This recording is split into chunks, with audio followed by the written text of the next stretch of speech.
Yeah, I was a huge fan. I saw the first film when I was maybe 14, so it hit me right at the perfect age when I was just really curious about the world, and I think these films sort of make you even more so.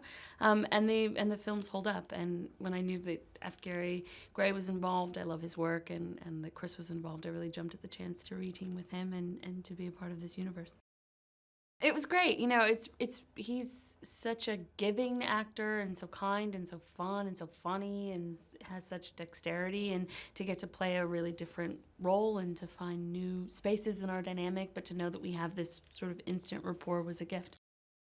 I play Agent M, and unlike we've seen in the previous films, Men in Black goes to recruit someone that's promising, and in this case, she seeks out the Men in Black. She has an experience with aliens when she's a little girl, and her parents are neuralized, and she gets a glimpse of this organization, and it sort of changes her life in a way, and she spends the rest of her life looking for the organization, and finally tracks them down and convinces them to let her come on as a probationary officer. And when she does, she's sent to London, and hilarity ensues when she meets Chris and his character.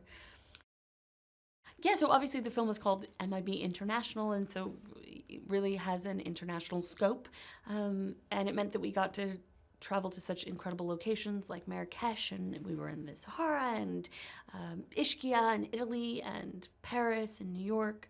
And I think it adds a real sort of uniqueness to this film that the previous films don't have, because they're sort of squarely in the island of New York City and very contained. And our world has real, scope, as I said.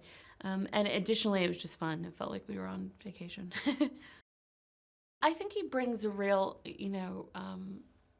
sort of, because of the work that he's done both action, in Fast and Furious movies, and comedy in the form of films like Friday, but getting to really meld those worlds together, and he was so good at real scope, and action and all that stuff. And then also he just gave us such freedom. He really trusted Chris and myself, so we would do a take. We would always do a take for us that he would say for us, and it was when we can just go completely off the rails.